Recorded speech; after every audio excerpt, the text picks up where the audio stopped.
Today,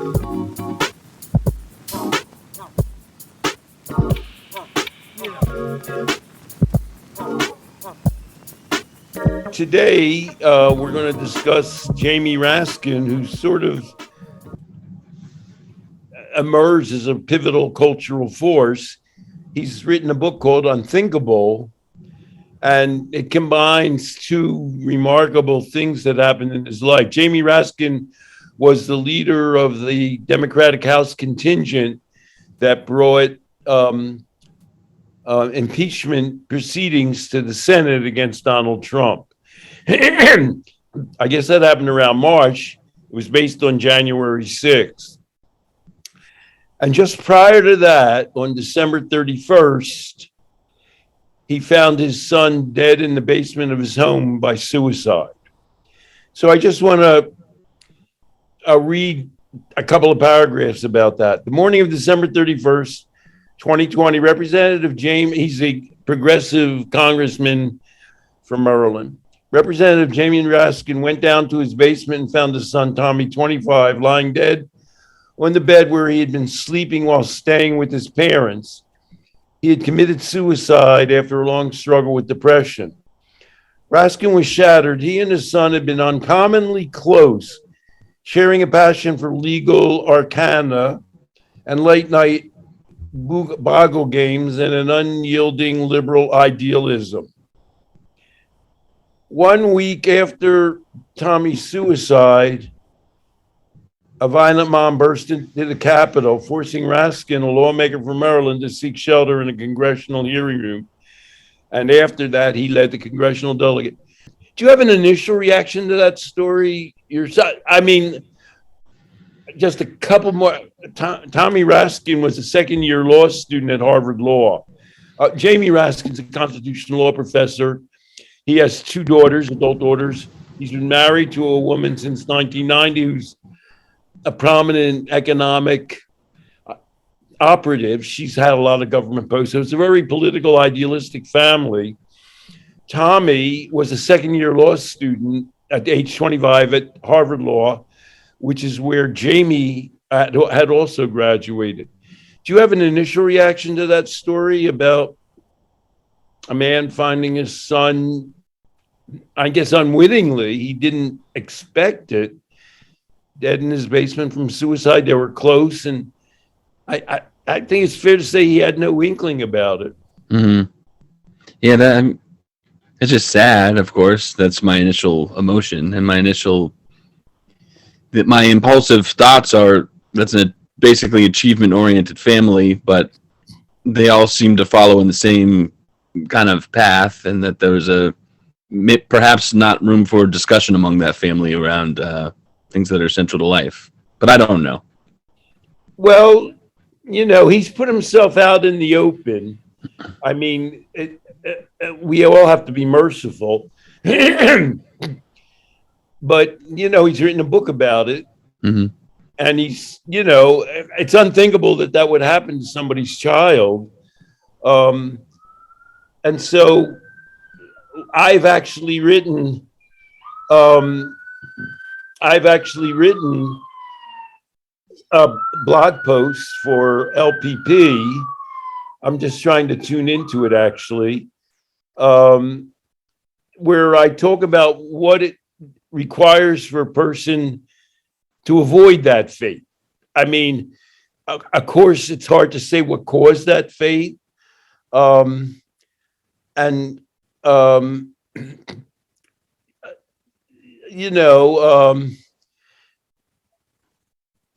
it's our job. Well, let me put it as a question to you. Why do we tackle a question like that, you and I? Tell me what the question is. A child commits suicide. How do you anticipate and prevent and avoid that? You and I, and our bailiwick being addiction, we think of addiction as something that sort of a belief system people enter into. We think of it phenomenologically, and the same way that we might raise our children to be anti-addiction, or so that they're addiction-proof, as per your book. it goes to say that that's a similar case of being suicide proof. You don't actually mechanically insert a safety net into somebody, but you make them competent to withstand slings of misfortune or whatever the world might throw at you. And so that's A word people use for that commonly now is resilient. resilience. Yeah. So you and I mean, the reason we're interested in this topic is because we both, from one direction or another, are very interested in childhood. I came into an interest in childhood thinking, backtracking from people who are addicted. You share that interest, but of course you work with children of all ages. And you and I think about resilience with regard to both addiction and suicide as being in a very similar category. And so you and I wrote a book review or a movie review of A Beautiful Boy. Is that the name? Who wrote that? David Sheff. David Sheff wrote that about his son, Nick Sheff, who was a meth addict for many years, jumped to the future, to the current state. He's still only in his early 30s. He's a successful writer, Nick Sheff. He writes bestsellers about him and addiction, and he's on the lecture circuit. I believe he has a girlfriend and lives in San Francisco and has a dog, I think the last I read about him. So in a way, it's different from the Jamie story, because Jamie Raskin story, because as far as we know, the Raskin story doesn't involve drugs at all. A. Tommy, that's Jamie's son, certainly never went off the tracks. I mean, he didn't get lost in drugs or anything else. He's a second-year Harvard Law student.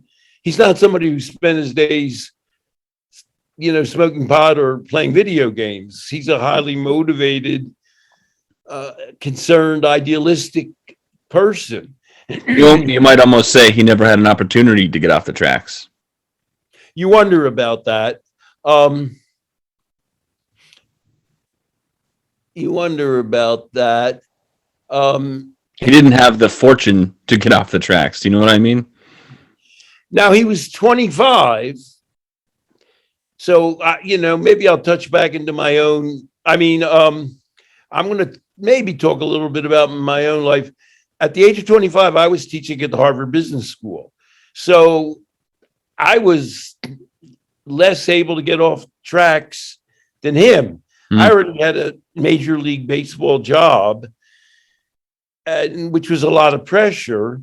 And, I was supporting myself. I wasn't living in my parents' basement. I've read your memoir. I think you were born off the tracks, though. What do you mean? Well, I mean, you had your share of experiences and difficulties to manage by the time you turned 25. So we were able to explore the world.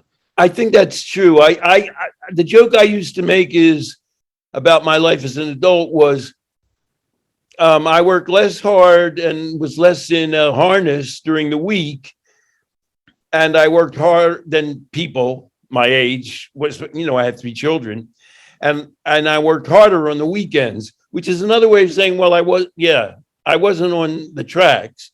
I was motivated, but I sort of had more goof off time during work days and less goof off time on weekends and the rest of my life, because, my career is my life about addiction. So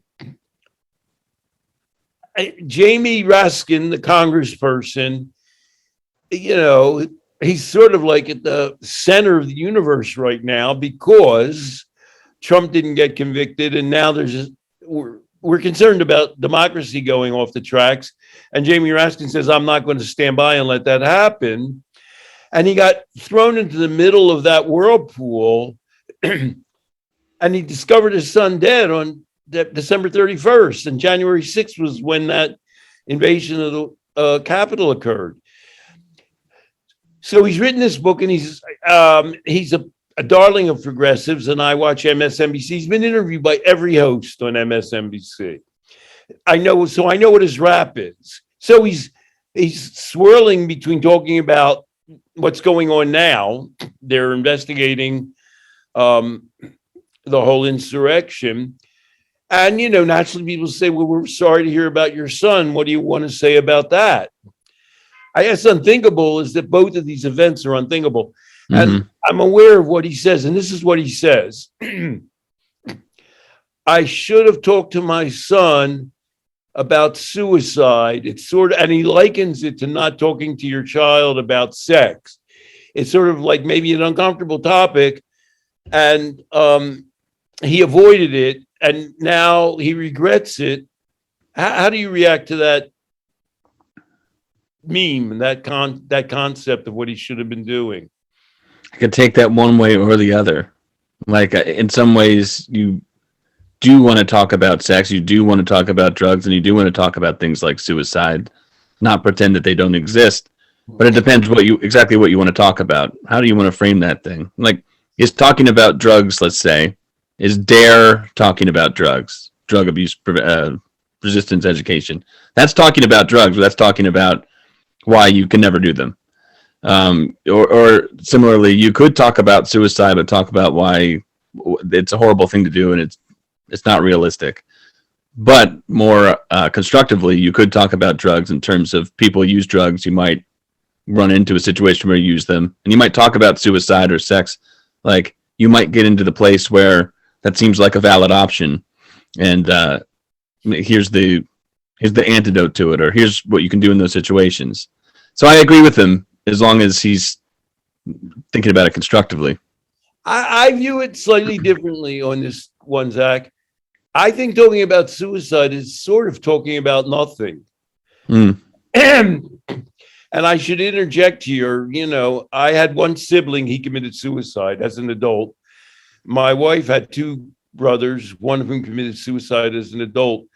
And what I always say is we never once talked to any of my three children are two in their 40s and one in their 30s about suicide. This is what I mean. You think about, you can talk about suicide like on the nose, like this is a thing that happens at the extremes, let's avoid it.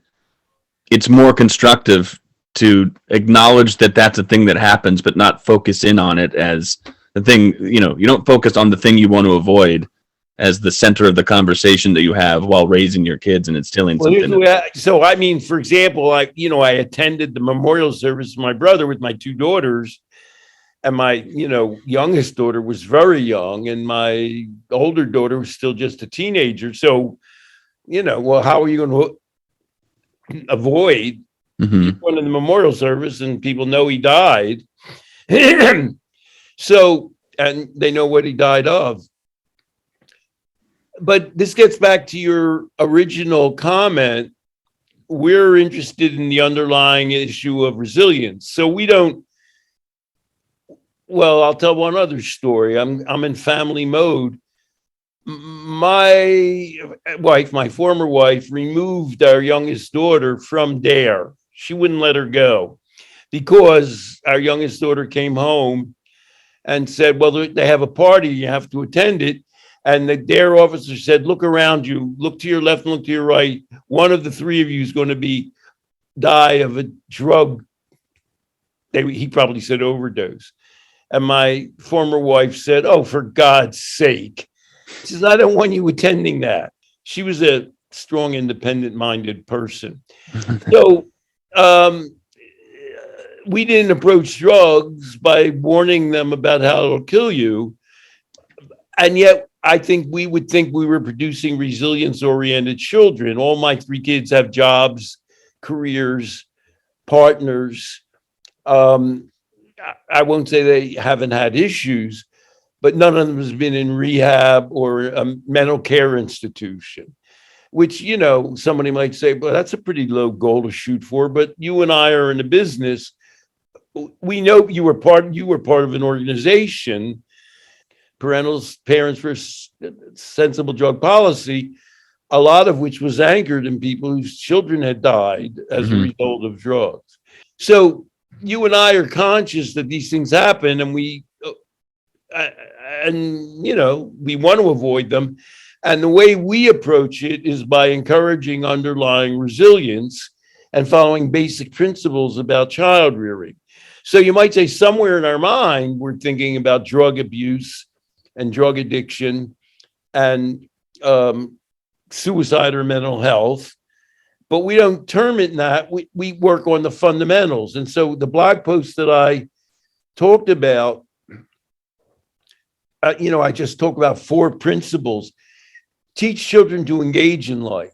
I mean, the most important fundamental thing is that people have to be on track and caring about and wanting to do something. They have to have some purpose in life. Dialing back, and we're just speculating about Tommy Raskin, although, his father's talking about him on TV and I have some sense of him. He had a purpose in life. He was he's a second-year law student at Harvard Law. He's not a goof off. Mm-hmm.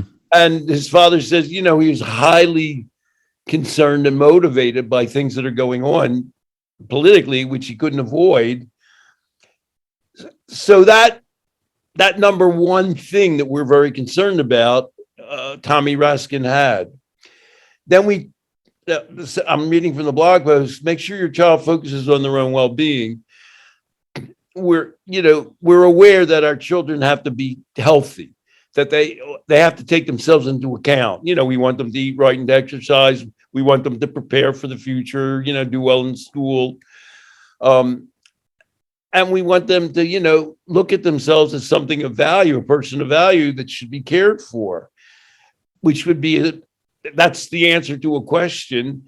How do you prevent your child from getting into an abusive relationship? That would be sort of the same answer as for that.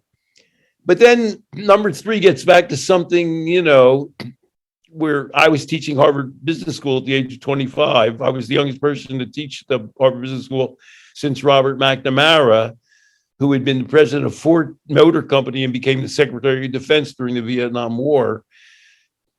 So teach kids it's good to have fun, that playing and enjoyment is an important part and ingredient of life.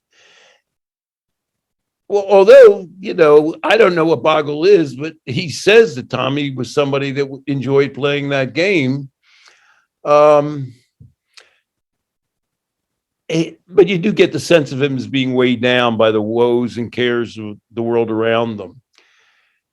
And so the 4th recommendation of my blog post is to help children put things in perspective. You can't, it seems as though Tommy Raskin was wearing the weight of the world on his shoulders, which to some extent his father was doing, but his father was an elected congressperson. It's sort of, that was his job in a way. And, maybe he was just better able to do that. Your child can't think, well, if the earth is just being destroyed and all the bad things that are happening now, that's their torment, that they need to remedy that on their own. You have any ideas so far? I just went through the 4 points in the blog post. Do you have any reactions to those? I'd want to take them in reverse order. Let's see. This is what I was pointing at the beginning when I was saying that perhaps his son didn't have an opportunity to explore the world like as a playground. Okay, he played Boggle, and who knows what he did in his recreational time, probably entertained himself in some way. That's different than the idea of natural play all the time. I talked to the guy Peter Gray. He's from Let Grow, and I think Peter Gray. He writes about kids and unschooling, and he talks about how important play is in childhood. And I like to think about how important play is through the lifespan. You're not when you're curious and interested, you're kind of playing, and when you're curious and interested, you kind of can't be mad or upset or vengeful because that's what play is. And so that's something interesting to think about. Who knows what his life was like, but I imagine that he could have been in a place where he felt like he was unable to explore the things he was naturally interested in. And to your point about him sort of following in his father's footsteps. And his father was a high profile guy dealing with, high stress, high intensity situations that, determined in some people's minds the way that our democracy and world was going to turn or pivot or not. And so I've worked with kids before who's, I usually work with kids who are like challenged or troubled in some way, but some of the kids for whom I was an advisor, like their family, their parents, their aunts and uncles were all physicians. And so they were brought up thinking, well, I should be a doctor. It's sort of like a false choice. Like, well, physician, that's just in my blood. I need to go to medical school. And a lot of times, and I'm not saying always, those people, they weren't feeling able to explore their interest. They were probably somewhat genuinely interested in becoming a physician, but it wasn't in some cases what gave them true purpose. So for instance, I can imagine some of those kids now who are probably right around the time they would be in their, what do you call it when you're a doctor, residency. So I imagine some of those kids are probably in the residency period right now. And think about being a resident doctor during the time of a pandemic if that wasn't really truly your passion. Like it was something you were skilled enough to do, you were following in your family's footsteps and family values were important to you, but it really wasn't what you feel like you were put on this earth to do or super interested in. Are you wary anytime you see somebody that's going into their parents' professions? Is that something that's a little bit of a red flag for you? Red flag, I guess. I mean, I'm not saying that can't be what gives them total purpose in the world. I mean, some people that they follow that and that's what they've always wanted to do and it truly does give them purpose. But yes, I think about if you're following your parents' footsteps and you think that you have to be, at the same level or a mindset that your parents are, but your parents maybe went into it feeling like this is their ultimate purpose, and you feel like it's not your ultimate purpose. His father went to Harvard Law School, and now his regular day job was he's a constitutional law professor. Right. So you're sort of facing, well, I'm not going to be better or as good as my father at this gig, probably. Einstein's son wasn't going to be a better physicist than Einstein. I personally, my father sold shoes and my mother didn't graduate high school. So in some strange way, I had an advantage in the sense that, well, I wasn't worried about exceeding my parents' skill level.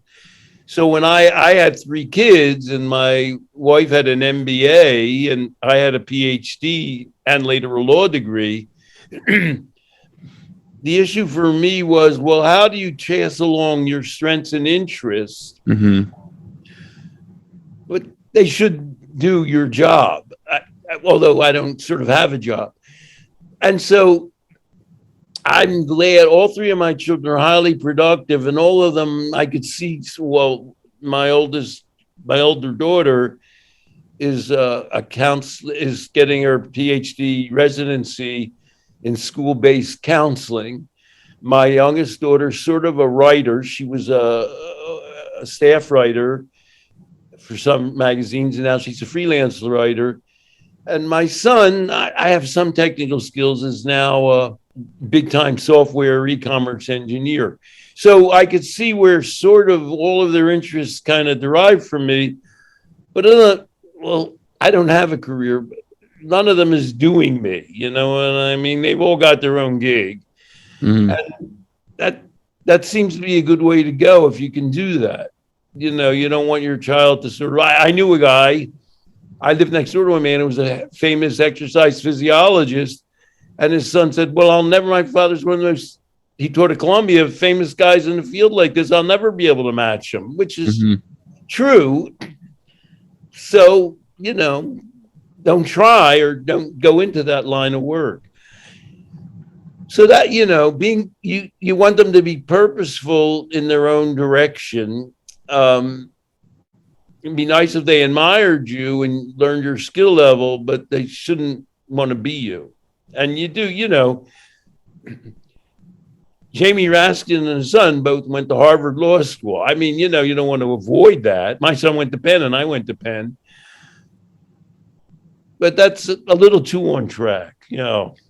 I think that so I just got hired in a new position, and I think that part of the appeal to me was that I don't break rules. I wouldn't even say I bend rules, but I get very creative about how to treat people like human beings while still working in the confines of what we're all bound to. I think you can only really do that if you're interested in what you're doing. If you feel like you are skilled enough, but also just really interested and curious enough about what you're doing to do it. The reason I say that is because, let me give another stepping stone. You remember the story that I wrote in my book about the kid who he actually could write, he could read, but he sort of was treated like he couldn't do those things. And it was because he was not applying the effort that it took to do writing and reading because it just wasn't interesting to him. He took that a different level. He was a great artist, so he could make art. And if you told him you could turn your art into a book, you just have to put some words on it. Well, he was interested in his art. He knew that he was doing something cool. He knew that it could get published, so he took the time. He was motivated to write those words. He was playing in that context. That was a total.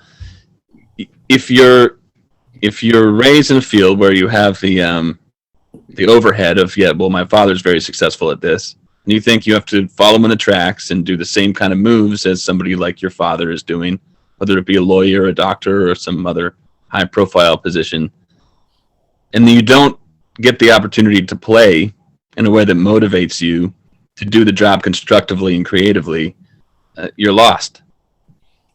I'd say you and I are different, but what we both have, thank goodness, we both had a highly motivated career that we were creative in. And so we never were hemmed in by we have to do it X, Y, and Z. So it wasn't like we were pissing around, we were doing it. On the other hand, we were doing it as a self-expression.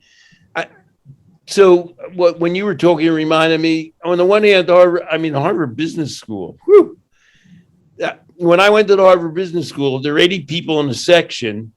I'm thrown into teaching that first year class. And when I started in 1971, they were sort of letting in, it was sort of like an experiment, 4 women and 4 minorities into each 80-person section. That was a thing they were doing. And so there was a bunch of over 70 very intense white guys. And, everybody knew that they were all, 90% of them were type A personalities. Mm-hmm. That's the Harvard Business School, for God's sake. And I had not only never taught, and they use a case study, it's an hour and 20-minute period. And I had not only never taught a case study, I had never actually seen a case study taught. That they take a case and they break it down. I had come from an academic program in social psychology, and it so happens at the University of Michigan, which is a prestige place in its own way, a guy had done that before me. And while we're talking, there's a book called The Gospel According to Harvard Business School. The guy who came from Michigan before me blew his brains out in his office. And the reason that happened was he couldn't get, teaching a case is a thing. It's a skill. You have to have certain abilities. You have to go with the flow. You have to learn how to do it. And he got overrun. He got sucked under he couldn't do it. And the kids were merciless. And so I started out with some trepidation, had some difficulties, but I had to come, and I was 25, and the average age of my students, I was younger than my students. And they had all, for the most part, they go out work and then they come back. So they know more about business than you. And so you're in a situation where I felt extremely under pressure. And yet at the same time, I was sort of a semi-hippie at the time. I didn't fit into their kind of a model. You had to be able to maintain your identity and establish who you were, show your skill level, say you were different, and let things float off your back. And, that was good practice for life, eventually I got okay at doing that job. And so what you and I are both able to do is to take things seriously, to invite a certain amount of flack because we're not doing things exactly the same way, to do it well enough that we generally get by, and to not take it so seriously that we get overwhelmed by it. Is that kind of a description that fits us both, would you say? I'd say so. And so now let me play the part of, let's say I'm a viewer right now who couldn't care less about either of us and isn't totally buying what we're saying about Raskin and his son or how this even relates. And let me ask you, so okay, so those are qualities that you and I both possess, albeit in different dimensions of work. Is this something that you could, first of all, is this a bulwark against something like suicide or depression? And on the other hand, is this something that can really be taught down? Let me peel it back one level. I don't want Jamie Raskin reminds me of David Sheff in that their son, something bad happened to their sons, and saying, "Oh, I should have talked to him about suicide," or Sheff saying, "Oh, my son had a brain disease," is a way of failing to peel back the onion to try and understand the inner workings, what's going on. Right. It's a label that you can apply, and God bless them. Well, I mean, Nick Sheff is alive and kicking.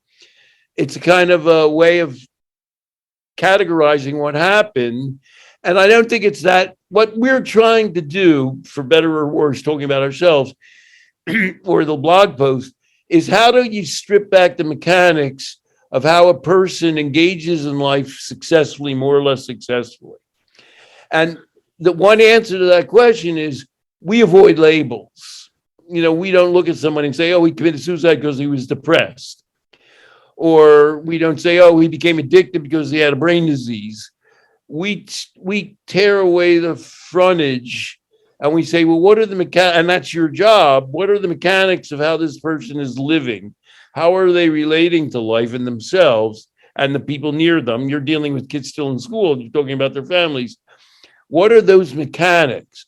And that can be obviously, if you're dealing with somebody who's lost a child, that's very, very painful to do. But if you're in the middle, and that's your job, if you're in the middle of it, and I think you have some skill at doing this, you're able to say, well, we're dealing with a kid. Things aren't, by the time they're talking to you, there's a problem. And you have to interject yourself in a situation. I'm going to throw the word in. I know you use it, collaboration. And you're sort of in a position of saying to the parents, well, you're involved in this. I'm not going to say your son has ADHD. He's depressed. I'm not going to say that. I'm going to talk to you about how we're working together, me, you, the child, the school, and we're going to try and improve those dynamics. And, you have to walk the balance between saying we're avoiding any disease labeling, and I'm not here to blame you or make you feel bad because that's not going to allow you to do good work. But you're going to have to you're going to have to open the hood of the engine and start playing with the wires. Right. So let's see if I can break this down into fundamental points here. We're not preaching to Raskin about what he should have done, but we are taking his response, which is now public, and saying, if this is some indication of what you think you should be doing, if you're going to prevent a similar situation from happening, you may want to think about this slightly differently when it comes to your own children and your own lives. And you might want to think about what it means to live a good life. So you gave some bullet points there. And so on one hand, you sort of gave a blueprint of what it means to live constructively and on balance and take things seriously, but not so seriously that you're locked into negative emotion. Right. You don't want to be oversensitive. You want to see opportunities ahead of you and play things out. So there's, in a way, we're kind of saying you as a parent shouldn't take things, specific neuroses or fears too seriously either. The way that you want to actually instill these fundamentals in your children that prevent really bad things from happening, but in another way you could say that is that promote pro-social, good, balanced life skills and behavior. But what you want to do is actually allow them room to explore for themselves what is making their life good, and then reinforce that as they get older. That's actually the way to teach it. And therapeutically, you and I don't go in and say, oh, he has ADHD or he's depressed or, any of those things. We kind of strip back to what's their basic relationship to the world, to themselves, to their family, to school, and let's work on those building blocks. That's what we agree on style-wise. And therapeutically, we also wouldn't say, not only wouldn't we give the label, but we also wouldn't say something like, well, you need to A, B, and C. I might approach that, let's say with a child as, I'm hearing your concern. On the other hand, your kid did express that he's interested in whatever it is. Have you ever explored this with him? So then you get, clinically speaking, you get to open up the dialogue for both parties a little bit, open up their minds a little bit to explore themselves. I mean, what you and I do therapeutically, in the Life Process program, is we look for people's strengths and expressed interests throughout their lives. And we certainly don't do the 12 steps, and we don't do any list of recommendations. We do reinforcement of what it is that they're good at and what it is they want to do. I mean, the simplest thing and generalizing that to a child, the simplest thing to do is to recognize and encourage what the child is interested in and good at, and translate that into a life, a way of making a living and relating to other people. That's the ideal thing to do, rather than fitting them into some slot, following where their lead is and having them match that to hopefully some kind of a slot, like a job or, a career. So that's, we're not inclined, we're not going to blame Jamie Raskin for anything, but we're trying to give people a way of thinking and some tools for dealing with children. And for those of you people who hear this who are clinicians, a way of working with a client who's off track and feeling at odds and not connected to their world. And this is a tough one, Stanton, something that you do in your writing really well, because, who doesn't just feel for the guy? And it's such a sensitive, difficult, horrible topic. It's everyone's worst nightmare to think about. They find that their child has committed suicide. They almost can't talk about it in any way that doesn't strike a nerve, because it's just such a horrible, unimaginable thing. And still, you want to be constructive about it. You don't want, it's because of the easy emotional access to this story. It's an easy one to then, as Jamie Raskin say, well, here's what I should have done. And it's easy to take his story and say, you're right. Jamie Raskin, this happened to him, and so he said he should have done this. And so I guess that's what I should do. We're trying to clear that up a little bit and get people thinking. And you and I have both, but you were with an organization where people are already dealing with a fait accompli. The child is dead. Right. I think we can end on this. That's an almost impossible line to walk. Yeah. I mean, to revisit, like, well, what should you have done without blaming them? Obviously, we both everybody wants to be in a place where you don't get to that place. And not, you were a little bit complimentary to me. You have a skill at sort of saying to people, well, things aren't going right, or we wouldn't be having this conversation, but I'm not here to put you down or blame you. Relax. Let's kind of work together to make everybody feel better. You have some gift at doing that. Which you described earlier, in your job, you're brought in to deal with certain kinds of issues, and you have a sort of different way of doing it. And people need to both appreciate it at the same time, not feel that they're being put down because they're doing it in a different, perhaps way. Yeah, well, very well said. For doing that. Well, I appreciate it. I'm hoping, and I think you're hoping that's actually something that I think can be learned or absorbed by just about anybody who cares enough about the person that they're dealing with. So And the hopefully it's first not. way I do that, I mean, so Jamie Raskin's on television with, Mika Brzezinski and, everybody, and Joe Scarborough, and everybody's sympathetic to him. And he says, well, I should have had a discussion with my child about suicide.